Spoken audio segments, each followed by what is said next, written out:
C'était un vendredi, le 17 février 2017. Il était précisément 14h47.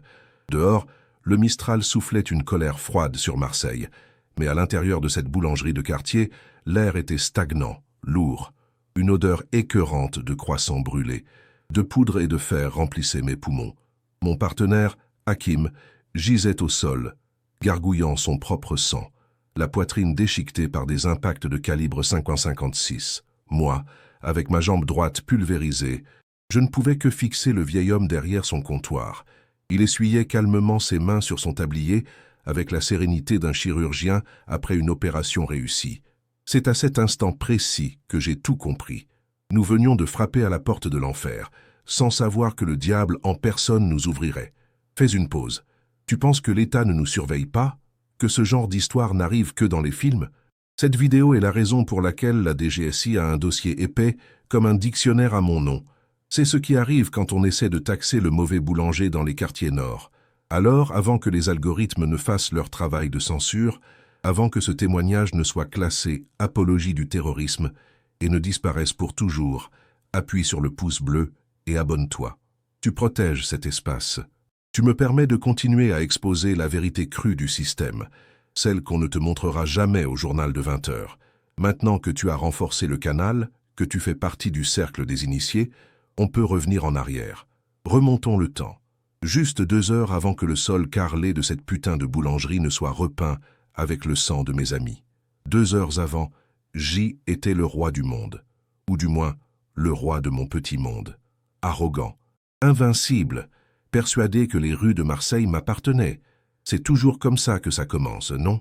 Par un excès de confiance, par l'ego qui te murmure à l'oreille que tu es intouchable. Une leçon que j'allais apprendre de la manière la plus brutale qui soit. Notre équipe, c'était la famille, le sang. On s'appelait l'escouade T-Max, parce que notre signature, c'était ces scooters Yamaha 560, noirs et menaçants, qui fendèrent le trafic comme des requins. C'était Yanis, alias T-Max, le leader de facto. À 24 ans, j'avais la réputation, l'argent et le respect des petits. Il y avait Hakim, mon bras droit, une tête brûlée mais loyale jusqu'à la mort. Et puis Idriss et Moussa, les 2 sentinelles, les yeux et les oreilles du groupe. On était les jeunes loups de la DZ Mafia, chargés d'étendre le territoire, de planter notre drapeau sur chaque commerce. On sortait d'une victoire facile. On avait fait plier un petit clan corse qui tenait quelques rues. Une victoire qui nous était montée à la tête. On se sentait invincible, comme une véritable force d'occupation.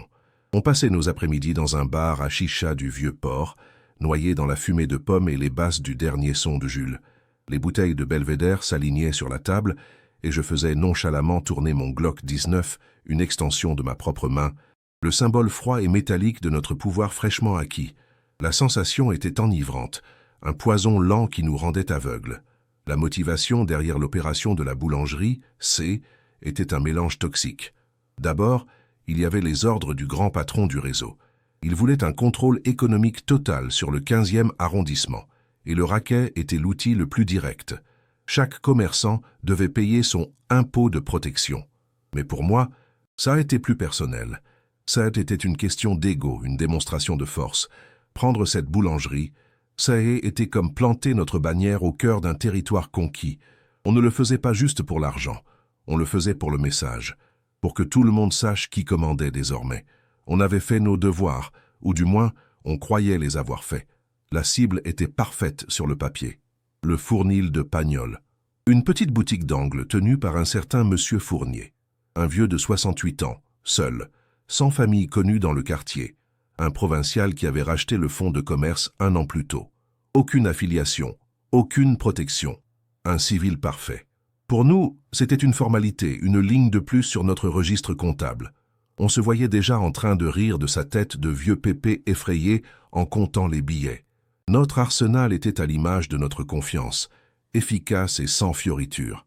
Je portais mon Glock 19 Gen 5, chargé de munitions à pointe creuse, bien calé dans ma sacoche Gucci en bandoulière, le cliché parfait du charbonneur qui a réussi. Hakim avait un vieux Beretta 92, moins fiable mais tout aussi létal à courte portée. Idriss et Moussa, eux, avaient des pistolets semi-automatiques plus modestes, des calibres .380, suffisants pour leur rôle de vigie. On n'allait pas à la guerre, on allait juste collecter un impôt. On n'avait même pas pris de gilet pare-balles. Quelle putain d'erreur! Les véhicules, C était notre fierté.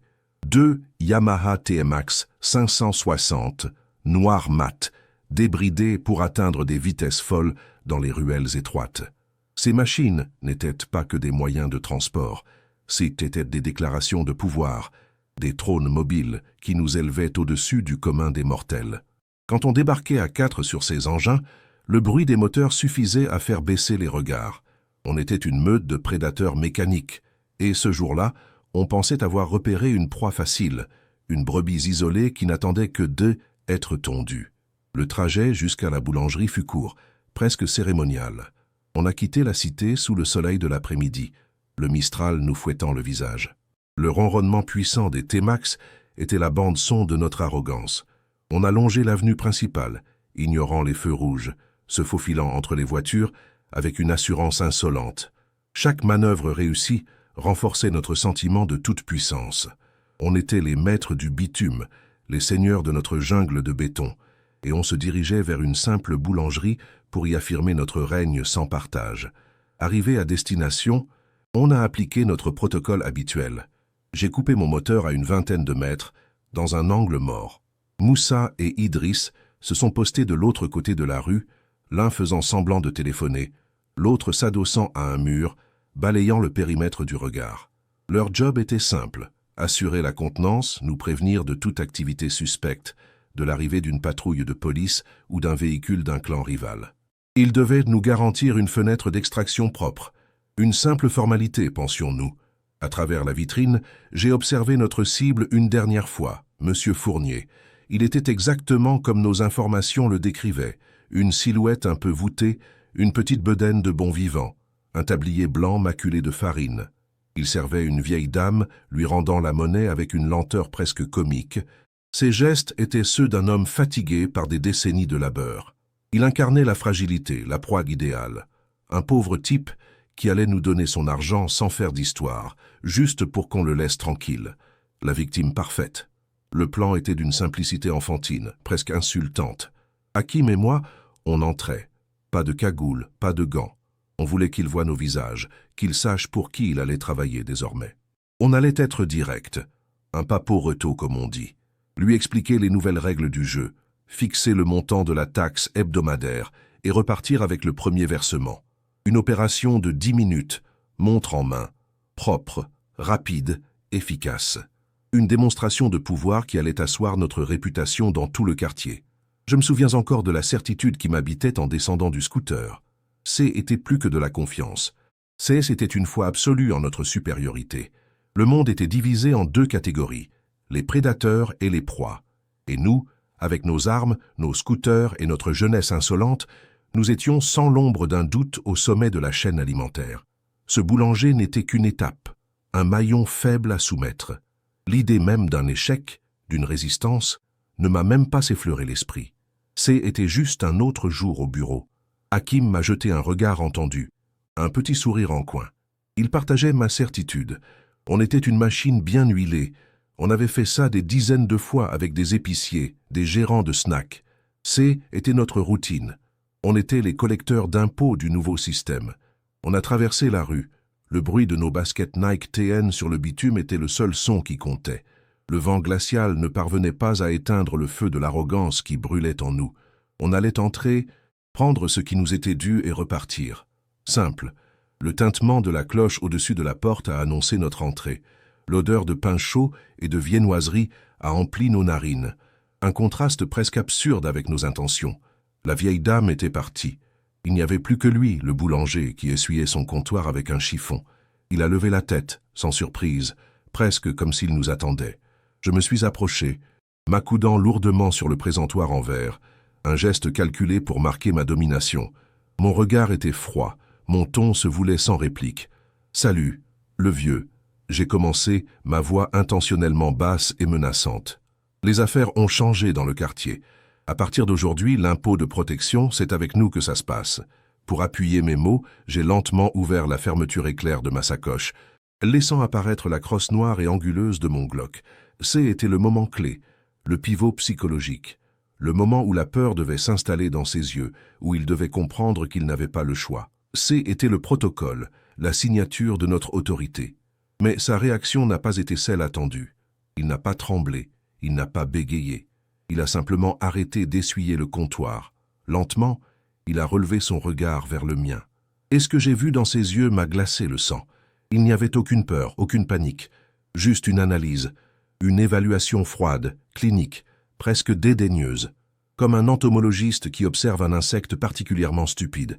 Il a hoché la tête, un mouvement à peine perceptible, un signe de compréhension qui n'était pas de la soumission. C'est là que j'ai senti le premier frisson, un courant d'air glacial qui n'avait rien à voir avec le Mistral. Quelque chose clochait, et l'équation était fausse. La variable peur était absente.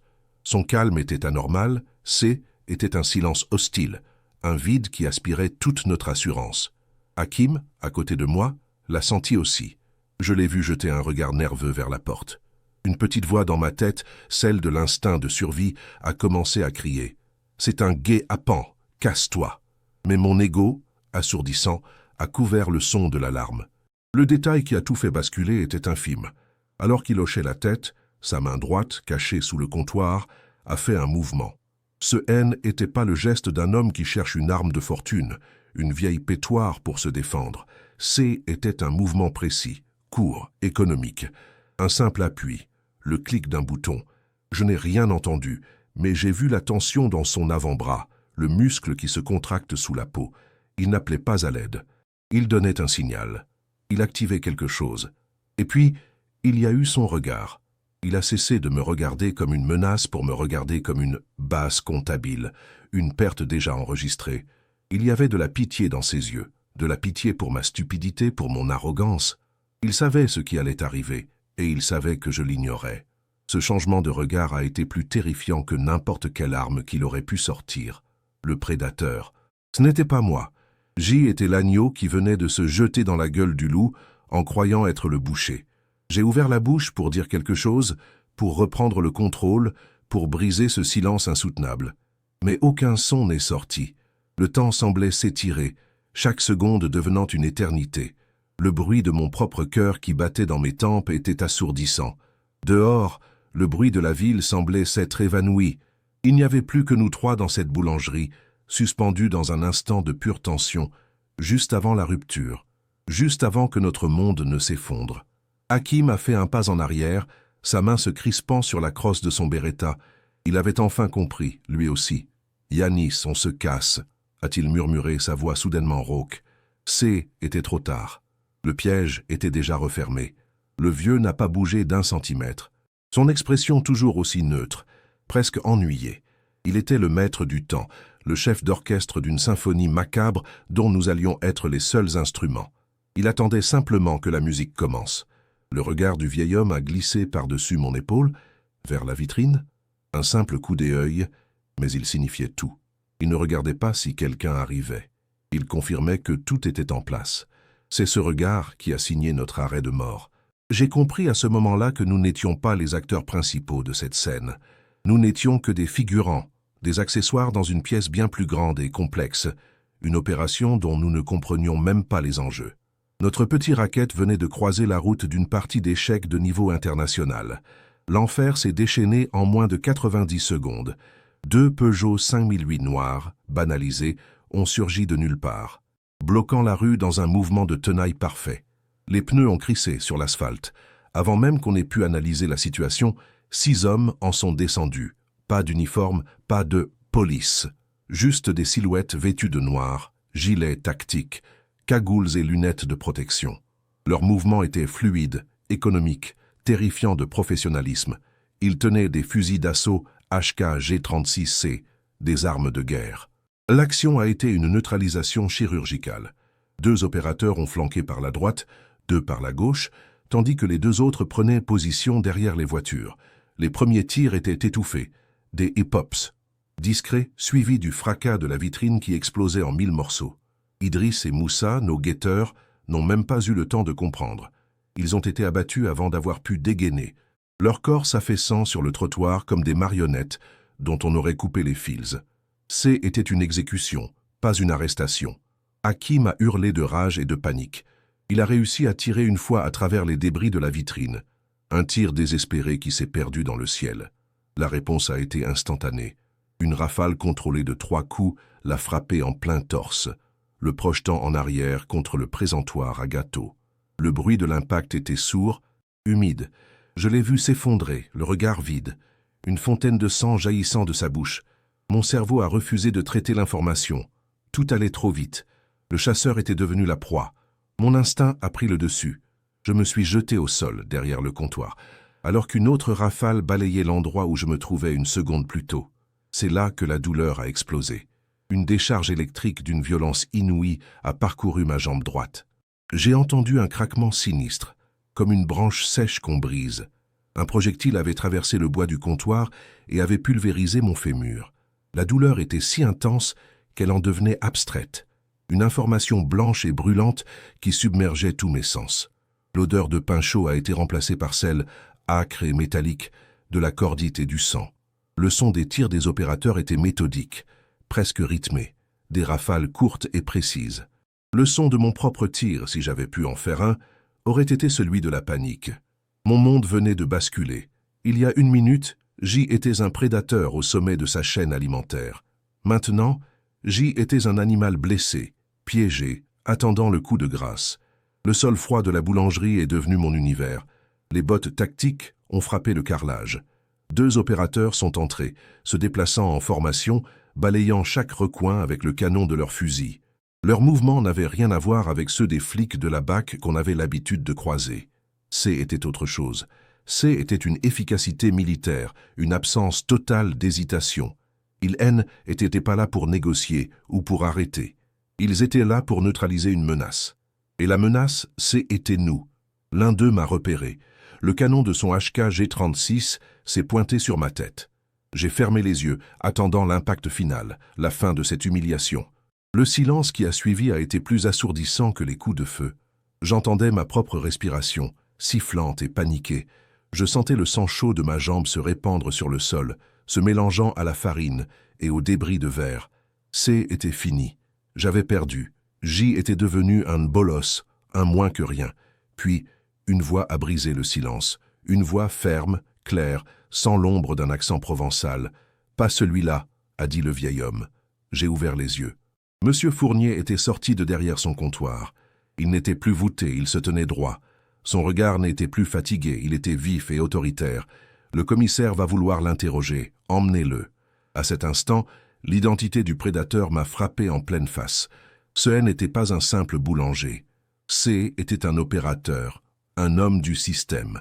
Nous avions attaqué la mauvaise personne. La révélation était totale, anéantissante. La boulangerie n'était pas une boulangerie. C était un poste d'observation, une souricière, et M. Fournier n'était pas la victime. Il était l'appât.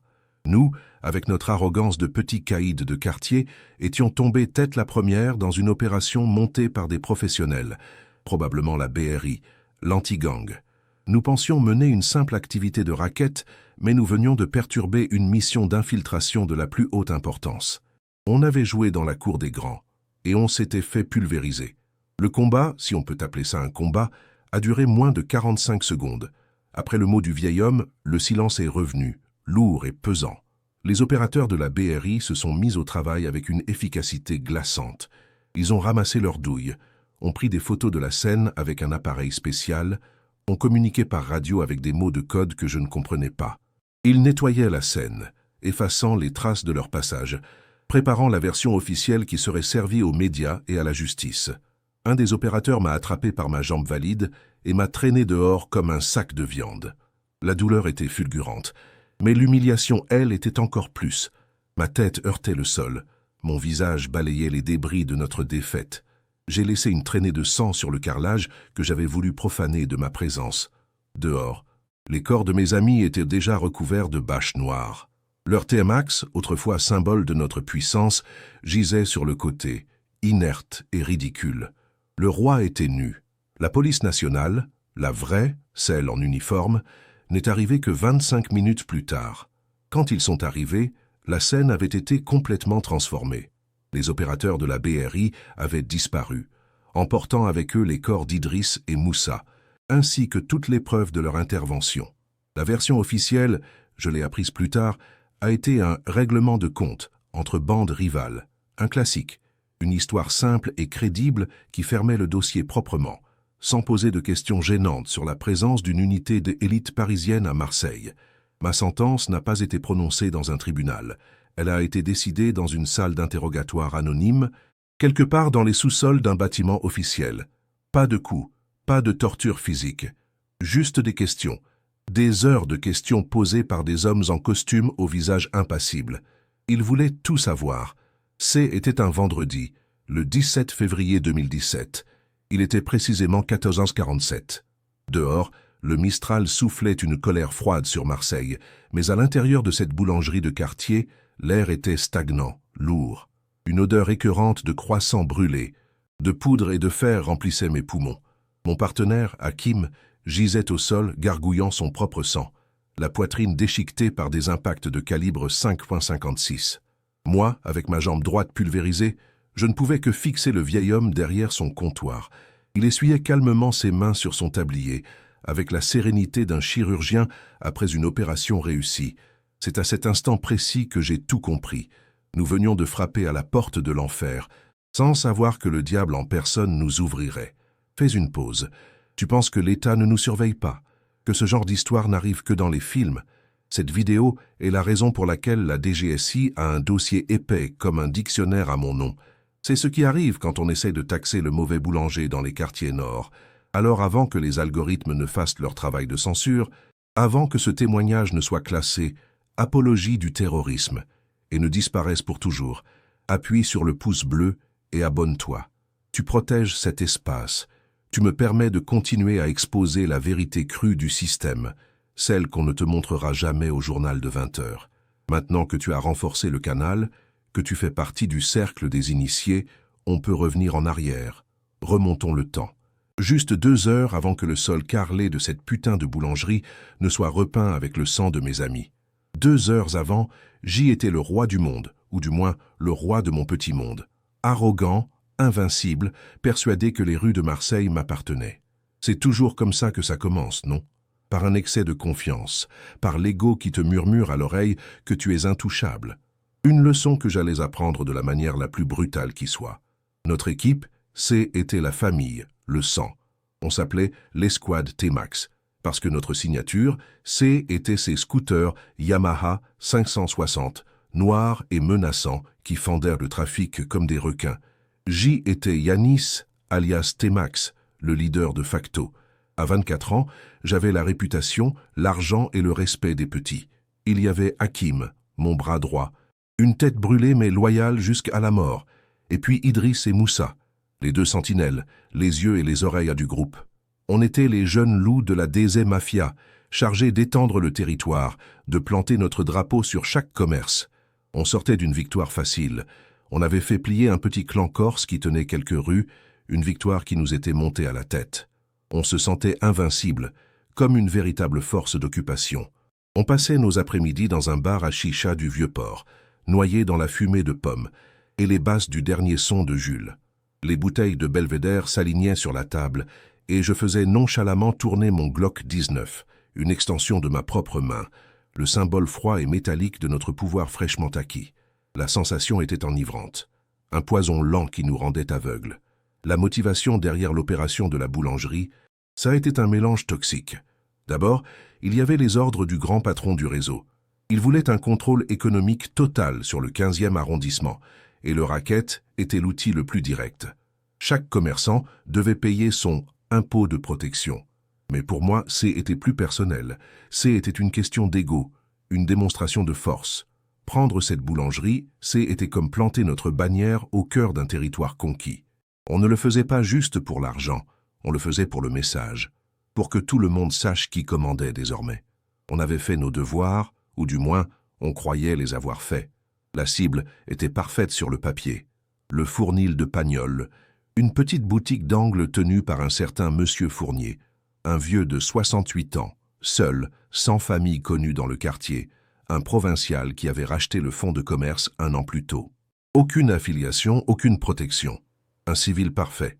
Pour nous, c'était une formalité. une ligne de plus sur notre registre comptable. On se voyait déjà en train de rire de sa tête de vieux pépé effrayé en comptant les billets. Notre arsenal était à l'image de notre confiance, efficace et sans fioriture. Je portais mon Glock 19 Gen 5, chargé de munitions à pointe creuse, bien calé dans ma sacoche Gucci en bandoulière, le cliché parfait du charbonneur qui a réussi. Hakim avait un vieux Beretta 92, moins fiable mais tout aussi létal à courte portée. Idriss et Moussa, eux, avaient des pistolets semi-automatiques plus modestes, des calibres 380, suffisants pour leur rôle de vigie. On n'allait pas à la guerre, on allait juste collecter un impôt. On n'avait même pas pris de gilet pare-balles. Quelle putain d'erreur. Les véhicules, étaient notre fierté. 2 Yamaha T-Max 560, noir mat, débridés pour atteindre des vitesses folles dans les ruelles étroites. Ces machines étaient pas que des moyens de transport. Ces étaient des déclarations de pouvoir, des trônes mobiles qui nous élevaient au-dessus du commun des mortels. Quand on débarquait à 4 sur ces engins, le bruit des moteurs suffisait à faire baisser les regards. On était une meute de prédateurs mécaniques, et ce jour-là, on pensait avoir repéré une proie facile, une brebis isolée qui n'attendait que d'être tondue. Le trajet jusque à la boulangerie fut court, presque cérémonial. On a quitté la cité sous le soleil de l'après-midi, le Mistral nous fouettant le visage. Le ronronnement puissant des TMAX était la bande-son de notre arrogance. On a longé l'avenue principale, ignorant les feux rouges, se faufilant entre les voitures avec une assurance insolente. Chaque manœuvre réussie renforçait notre sentiment de toute puissance. On était les maîtres du bitume, les seigneurs de notre jungle de béton, et on se dirigeait vers une simple boulangerie pour y affirmer notre règne sans partage. Arrivé à destination, on a appliqué notre protocole habituel. J'ai coupé mon moteur à une vingtaine de mètres, dans un angle mort. Moussa et Idriss se sont postés de l'autre côté de la rue, l'un faisant semblant de téléphoner, l'autre s'adossant à un mur, balayant le périmètre du regard. Leur job était simple, assurer la contenance, nous prévenir de toute activité suspecte, de l'arrivée d'une patrouille de police ou d'un véhicule d'un clan rival.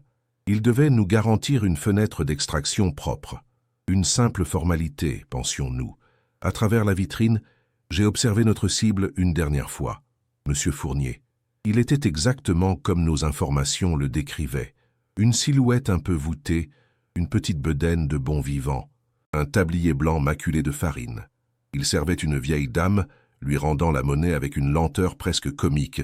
Ses gestes étaient ceux d'un homme fatigué par des décennies de labeur. Il incarnait la fragilité, la proie idéale. Un pauvre type qui allait nous donner son argent sans faire d'histoire, juste pour qu'on le laisse tranquille. La victime parfaite. Le plan était d'une simplicité enfantine, presque insultante. Hakim et moi, on entrait. Pas de cagoule, pas de gants. On voulait qu'il voie nos visages, qu'il sache pour qui il allait travailler désormais. On allait être direct, un papo reto, comme on dit. Lui expliquer les nouvelles règles du jeu, fixer le montant de la taxe hebdomadaire et repartir avec le premier versement. Une opération de 10 minutes, montre en main, propre, rapide, efficace. Une démonstration de pouvoir qui allait asseoir notre réputation dans tout le quartier. Je me souviens encore de la certitude qui m'habitait en descendant du scooter. C'était plus que de la confiance. C'était une foi absolue en notre supériorité. Le monde était divisé en 2 catégories, les prédateurs et les proies. Et nous, avec nos armes, nos scooters et notre jeunesse insolente, nous étions sans l'ombre d'un doute au sommet de la chaîne alimentaire. Ce boulanger n'était qu'une étape, un maillon faible à soumettre. L'idée même d'un échec, d'une résistance, ne m'a même pas effleuré l'esprit. C'était juste un autre jour au bureau. Hakim m'a jeté un regard entendu, un petit sourire en coin. Il partageait ma certitude. On était une machine bien huilée. On avait fait ça des dizaines de fois avec des épiciers, des gérants de snacks. C'était notre routine. On était les collecteurs d'impôts du nouveau système. On a traversé la rue. Le bruit de nos baskets Nike TN sur le bitume était le seul son qui comptait. Le vent glacial ne parvenait pas à éteindre le feu de l'arrogance qui brûlait en nous. On allait entrer, prendre ce qui nous était dû et repartir. Simple, le tintement de la cloche au-dessus de la porte a annoncé notre entrée. L'odeur de pain chaud et de viennoiserie a empli nos narines. Un contraste presque absurde avec nos intentions. La vieille dame était partie. Il n'y avait plus que lui, le boulanger, qui essuyait son comptoir avec un chiffon. Il a levé la tête. Sans surprise, presque comme s'il nous attendait. Je me suis approché, m'accoudant lourdement sur le présentoir en verre, un geste calculé pour marquer ma domination. Mon regard était froid, mon ton se voulait sans réplique. « Salut, le vieux », j'ai commencé, ma voix intentionnellement basse et menaçante. Les affaires ont changé dans le quartier. À partir d'aujourd'hui, l'impôt de protection, c'est avec nous que ça se passe. Pour appuyer mes mots, j'ai lentement ouvert la fermeture éclair de ma sacoche, laissant apparaître la crosse noire et anguleuse de mon Glock. C'était le moment clé, le pivot psychologique, le moment où la peur devait s'installer dans ses yeux, où il devait comprendre qu'il n'avait pas le choix. C'était le protocole, la signature de notre autorité. Mais sa réaction n'a pas été celle attendue. Il n'a pas tremblé, il n'a pas bégayé. Il a simplement arrêté d'essuyer le comptoir. Lentement, il a relevé son regard vers le mien, et ce que j'ai vu dans ses yeux m'a glacé le sang. Il n'y avait aucune peur, aucune panique, juste une analyse, une évaluation froide, clinique, presque dédaigneuse, comme un entomologiste qui observe un insecte particulièrement stupide. Il a hoché la tête, un mouvement à peine perceptible, un signe de compréhension qui ne était pas de la soumission. C'est là que j'ai senti le premier frisson. Un courant d'air glacial qui n'avait rien à voir avec le Mistral. Quelque chose clochait. L'équation était fausse. La variable peur était absente. Son calme était anormal. C était un silence hostile, un vide qui aspirait toute notre assurance. Hakim, à côté de moi, l'a senti aussi. Je l'ai vu jeter un regard nerveux vers la porte.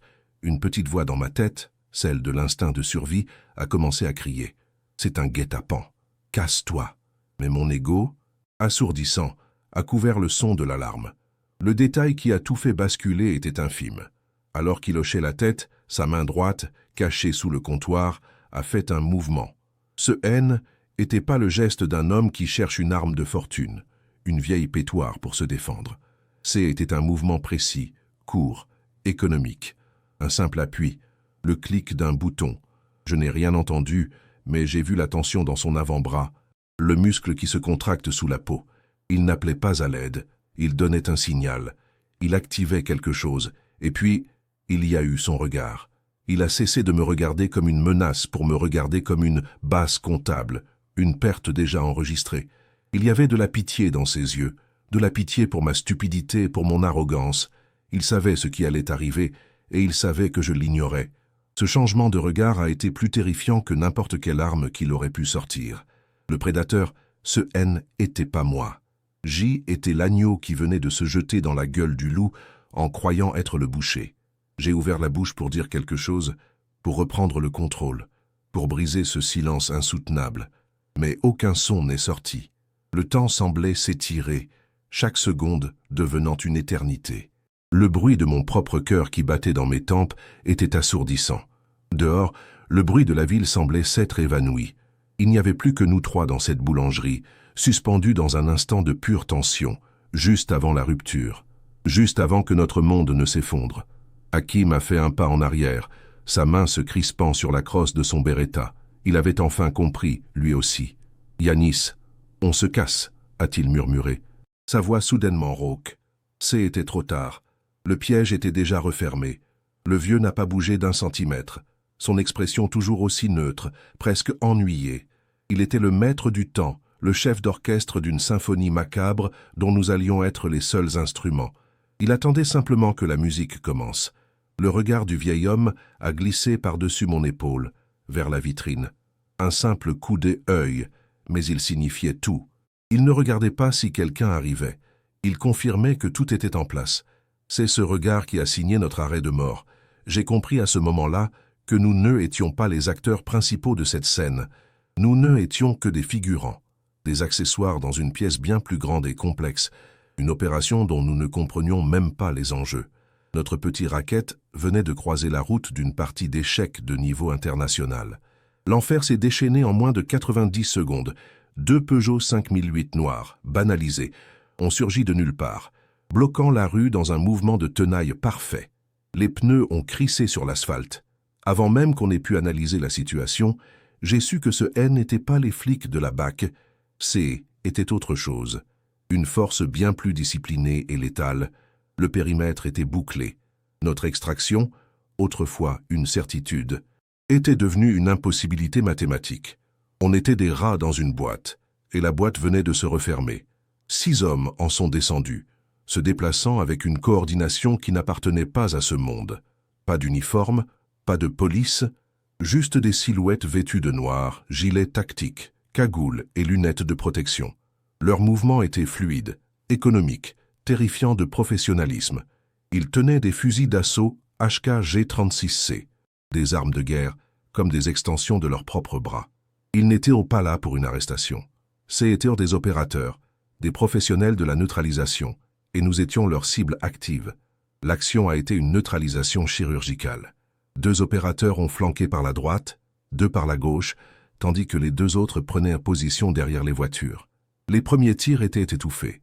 Des pops discrets suivis du fracas de la vitrine qui explosait en 1000 morceaux. Idriss et Moussa, nos guetteurs, n'ont même pas eu le temps de comprendre. Ils ont été abattus avant d'avoir pu dégainer, leur corps s'affaissant sur le trottoir comme des marionnettes dont on aurait coupé les fils. Était une exécution, pas une arrestation. Hakim a hurlé de rage et de panique. Il a réussi à tirer une fois à travers les débris de la vitrine. Un tir désespéré qui s'est perdu dans le ciel.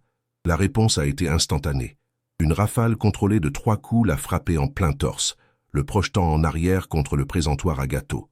Le bruit de l'impact était sourd, humide. Je l'ai vu s'effondrer, le regard vide, une fontaine de sang jaillissant de sa bouche. Mon cerveau a refusé de traiter l'information. Tout allait trop vite. Le chasseur était devenu la proie. Mon instinct a pris le dessus. Je me suis jeté au sol, derrière le comptoir, alors qu'une autre rafale balayait l'endroit où je me trouvais une seconde plus tôt. C'est là que la douleur a explosé. Une décharge électrique d'une violence inouïe a parcouru ma jambe droite. J'ai entendu un craquement sinistre, comme une branche sèche qu'on brise. Un projectile avait traversé le bois du comptoir et avait pulvérisé mon fémur. La douleur était si intense qu'elle en devenait abstraite. Une information blanche et brûlante qui submergeait tous mes sens. L'odeur de pain chaud a été remplacée par celle, âcre et métallique, de la cordite et du sang. Le son des tirs des opérateurs était méthodique, presque rythmé, des rafales courtes et précises. Le son de mon propre tir, si j'avais pu en faire un, aurait été celui de la panique. Mon monde venait de basculer. Il y a 1 minute, J était un prédateur au sommet de sa chaîne alimentaire. Maintenant, Chas était un animal blessé, piégé, attendant le coup de grâce. Le sol froid de la boulangerie est devenu mon univers. Les bottes tactiques ont frappé le carrelage. 2 opérateurs sont entrés, se déplaçant en formation, balayant chaque recoin avec le canon de leur fusil. Leurs mouvements n'avaient rien à voir avec ceux des flics de la BAC qu'on avait l'habitude de croiser. C était autre chose. C était une efficacité militaire, une absence totale d'hésitation. Ça n'était pas là pour négocier ou pour arrêter. Ils étaient là pour neutraliser une menace. Et la menace, à cet instant précis, C était nous, ou ce qu'il en restait. L'un d'eux m'a repéré. Le canon de son HK-G36 s'est pointé sur ma tête. J'ai fermé les yeux, attendant l'impact final, la fin de cette humiliation. Le silence qui a suivi a été plus assourdissant que les coups de feu. J'entendais ma propre respiration, sifflante et paniquée. Je sentais le sang chaud de ma jambe se répandre sur le sol, se mélangeant à la farine et aux débris de verre. C était fini. J'avais perdu. J était devenu un bolos, une simple base comptable pour le système. Puis, une voix a brisé le silence. Une voix ferme, claire, sans l'ombre d'un accent provençal. « Pas celui-là » a dit le vieil homme. J'ai ouvert les yeux. Monsieur Fournier était sorti de derrière son comptoir. Il n'était plus voûté, il se tenait droit. Son regard n'était plus fatigué, il était vif et autoritaire. Le commissaire va vouloir l'interroger. Emmenez-le. À cet instant, l'identité du prédateur m'a frappé en pleine face. Ce N n'était pas un simple boulanger. C était un opérateur, un homme du système. Nous avions attaqué la mauvaise personne. Le silence qui a suivi les détonations était une chose vivante, épaisse, plus terrifiante que le bruit de la fusillade. Les 2 opérateurs sont entrés dans la boulangerie, se déplaçant en miroir, leurs HK-G36 balayant chaque angle avec une précision mécanique. L'un d'eux a posé son regard sur moi, recroquevillé derrière le comptoir. Le cercle noir de son canon s'est aligné sur mon front. J'ai fermé les yeux, sentant l'odeur de ma propre peur, un mélange de sueur froide et de sang. C'est la voix du vieux qui a suspendu mon exécution. Pas celui-là, a-t-il dit, d'un ton sec, sans le moindre accent. Il était sorti de sa cachette, droit comme un i. Le commissaire Fournier voudra l'entendre. Fournier. Le nom a résonné comme un coup de marteau. Un des opérateurs m'a alors attrapé par la jambe valide et m'a traîné dehors comme un sac de viande. L'humiliation était une douleur plus vive que celle de mon os brisé, une agonie qui consumait toute ma fierté. Dehors, le spectacle était celui de notre anéantissement. Les TMAX renversés, les corps d'Idriss et Moussa déjà sous des bâches. La police nationale, la vraie, celle avec les gyrophares et les uniformes, n'est arrivée que 25 minutes plus tard. Mais quand ils sont arrivés, la scène avait été méticuleusement nettoyée. Les opérateurs de la BRI, leurs véhicules, les corps de mes amis et toutes leurs douillesses étaient volatilisés. Il ne restait que moi, le survivant pathétique, le trophée de leur opération. J'ai compris plus tard que la version officielle serait un simple règlement de compte entre la DZ Mafia et un clan rival imaginaire, une histoire parfaite pour les journaux locaux, un dossier classé sans suite. Mes amis n'existaient plus, leur mort réduite à une ligne dans un rapport, une base comptable pour le système. Je n'ai pas été emmené au commissariat du quartier. J'ai été jeté à l'arrière d'un véhicule banalisé, direction un lieu qui ne figure sur aucune carte. Ma sentence n'a pas été prononcée dans un tribunal. Elle a été décidée dans une salle d'interrogatoire anonyme, quelque part dans les sous-sols d'un bâtiment officiel. Pas de coups, pas de torture physique, juste des questions, des heures de questions posées par des hommes en costume au visage impassible. Ils voulaient tout savoir sur le réseau. Les noms, les planques, les livraisons. Mon procès était terminé avant même d'avoir commencé. Mon seul choix était de parler ou de disparaître pour de bon. Aujourd'hui, 7 ans ont passé, mais ce vendredi 17 février ne s'est jamais vraiment terminé pour moi. Je vis dans un HLM gris de Roubaix, le plus loin possible du soleil de Marseille. Mon trône n'est plus un T-Max, mais ce fauteuil roulant qui grince à chaque mouvement. Ma jambe droite, ils l'ont coupée, mais la douleur, elle, est toujours là, un fantôme qui me rappelle chaque seconde mon erreur. Je ne suis pas en prison, non, c'est pire. Je suis une exposition, un avertissement laissé à pourrir sous un ciel toujours nuageux. Pour la DZ Mafia, je suis un pestiféré, le bolos qui a attiré le diable en personne sur notre territoire. Mes amis sont morts, et moi, le survivant, je suis la preuve vivante de notre humiliation. La BRI ne m'a pas enfermé. Ils m'ont simplement abandonné devant ma vieille cité, comme un trophée brisé. Ils savent où je suis, chaque jour. Ce n'est pas une cavale, c'est une laisse invisible. Ils m'ont laissé en vie pour que mon histoire serve de leçon à tous les autres petits coqs arrogants. Et le prédateur. Monsieur Fournier a vendu sa boulangerie, qui est devenue un de ses cafés branchés pour bobos. Son fils, le commissaire Olivier Fournier, est maintenant une star à la télé, le grand Manitou de la lutte anti-gang. J'imagine le vieux, Jean-Luc, sirotant son pastis sur une terrasse ensoleillée. Fier de son fils, fier de son piège parfait. Ils ont gagné sur tous les tableaux. Le système ne perd jamais, il ne fait que changer de visage, passant d'un tablier farineux à un uniforme d'apparat. Dans la cité, on croit que le pouvoir, c'est une calache et une équipe solide dans ton dos. Grosse erreur. Le vrai pouvoir, le pouvoir ultime, ne fait pas de bruit. Il porte un costume, a un poste au gouvernement, et te sert un croissant avec le sourire avant de méthodiquement anéantir ta vie. Nous étions des petits soldats dans une guerre de rue, mais ce jour-là, on a voulu taxer le quartier général du général. Et le prix à payer, ce N, était pas l'argent. C était nos âmes,